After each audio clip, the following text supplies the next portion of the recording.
Welcome back class. अब बेटा Mary को घर वापस आना है। उसकी आंट ने उसकी खूब खातिरदारी की, उसे खूब लाड लड़ाया, खूब प्यार किया, खूब खाना पीना मस्त खिलाया। अब आंट ने बोला है कि बच्चा आपको 12 किलोमीटर दूर जाना है। कॉमन सेंस है ना, जब आंट के घर आई थी तो 12 किलोमीटर साइकिलिंग करके आई थी, तो अब जाएगी तो 2000 किलोमीटर तो नहीं हो जाएगा, वो 12 किलोमीटर ही होगा। तो आंट ने बोला बेबी आप छोटे हो, आपको जाना भी अकेले है, तो आप अभी जाओ। मैरी बोलती है आंट मेरा पैर बहुत दुख रहा है।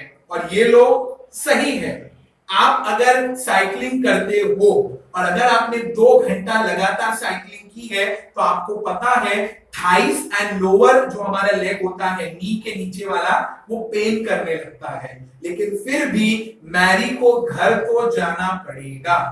अब मैरी कैसे भी धीरे धीरे चलकर अपनी साइकिल पे बैठ गई। वो 4 व्हील वाली, जो 2 पहिए वाली नहीं है, छोटे बच्चों की होती है ना सपोर्ट वाली, उस पे बैठ गए। अब धीरे धीरे साइकिल को पैडल कर रही है। और वो मैरी जो 1 घंटे में 6 किलोमीटर कवर कर रही थी ना बेटा, अब वही मैरी 1 घंटे में 4 किलोमीटर कवर कर रही है। ये उसकी स्पीड है। इसमें लिखा है, क्या कहते हैं, if she cycles at a speed of 4 kilometre per our. Imagine, वही मैरी जब आंट के घर जा रही थी तो 1 घंटे में 6 किलोमीटर कवर कर रही थी। अब वो थक गई है, तो वही मैरी 1 घंटे में 4 किलोमीटर कवर कर रही है। और स्टेटमेंट में उन्होंने बेटा स्पीड वर्ड का जिक्र किया है, तो उसे याद रखना। अब आप इसको कैसे लिखोगे, ऐसे आप लिखोगे स्पीड ऑफ साइकिलिंग। मैरी जो स्पीड पे साइकिलिंग कर रही है बेटा, वो है 4 किलोमीटर पर आवर। हमेशा स्पीड जब देते हैं ना बेटा, तो kilometre per our, metre per hour इस तरीके से लिखा जाता है। और अपने को पूछा गया है बेटा मैरी कितनी देर में आंट के घर से अपने खुद के घर पहुंचेगी। अब एक बात तो क्लियर है ना बेटा, मैरी थक चुकी है, इसीलिए उसकी स्पीड देखो साइकिलिंग की क्या है, 4 किलोमीटर पर आवर। 1 घंटे में खाली 4 किलोमीटर कवर कर रही है। और जब मैरी आई थी तो उसकी आंट का घर कितना दूर है, 12 किलोमीटर। तो वापसी में जब वो जाएगी उसको कितना कवर करना पड़ेगा, 12 किलोमीटर। वो तो ऑब्वियस है। तो आप यहां पे लिखोगे distance to be covered is equals to 12 kilometre. और फिर बेटा आपको साइंस में स्टैंडर्ड 6th में स्पीड का एक फॉर्मूला सिखाया था कि speed is equals to distance covered upon time taken to traverse the distance. In short आप लोगों ने 6th स्टैंडर्ड में एक फॉर्मूला सीखा था, speed is equals to distance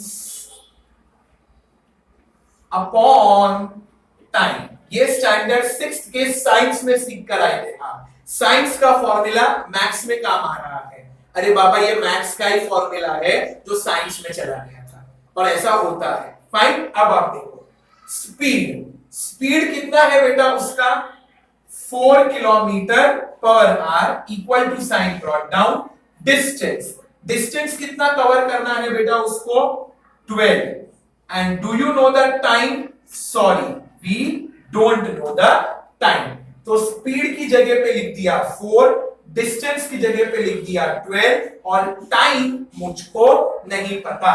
you can see equal to का sign is in between, cross multiply, so this will become 4 multiply by time is equals to 12। 12 किसी के साथ भी मल्टीप्लाई नहीं होगा, और फिर number multiplied with a variable always becomes the denominator. So आप इसको लिखोगे time is equals to 12 upon 4।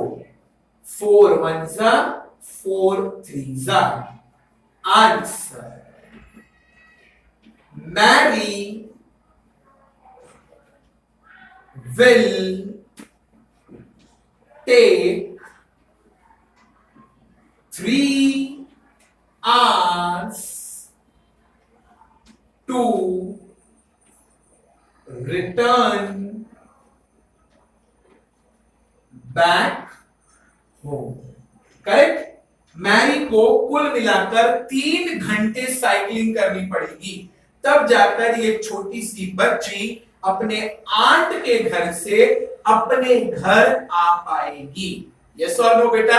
Once again हमें स्पीड दी गई थी, कैसे पता?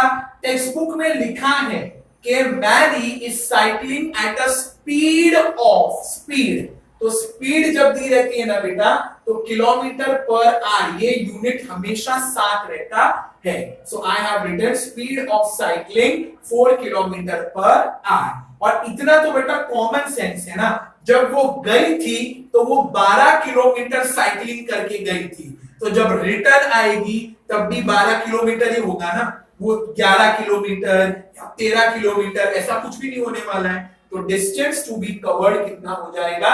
12 किलोमीटर। स्टैंडर्ड 6 का formula, speed is equal to distance upon time. Speed की जगह पे 4, डिस्टेंस की जगह पे 12, टाइम इक्वल टू का साइन बीच में, क्रॉस मल्टीप्लाई, 12 किसी के साथ मल्टीप्लाई नहीं होगा। Number multiplied with a variable always becomes the denominator. 4 1 जा 4 3 जा टाइम है, और टाइम किस में दे रहे हैं हम? आवर्स में। टेबल में हमने लिखा था टाइम इन आवर्स, तो आप लिख दिया Mary will take 3 hours to return back home.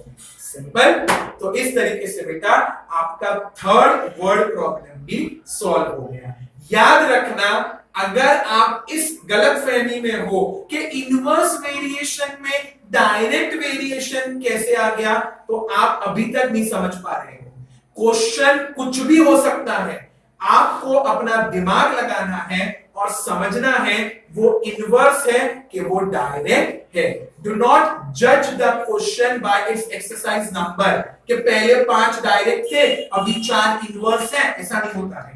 Question read करो, अपना दिमाग लगाओ और फिर कंक्लूजन दो कि वो डायरेक्ट है या इनवर्स। ओके, इसके आगे बेटा आपका फोर्थ और लास्ट वर्ड प्रॉब्लम है, and thereafter inverse proportion complete होकर एक नया चैप्टर नहीं है, एक नया पार्ट शुरू होगा जिसका नाम है पार्टनरशिप। हम वो देखेंगे। Okay, till then thank you.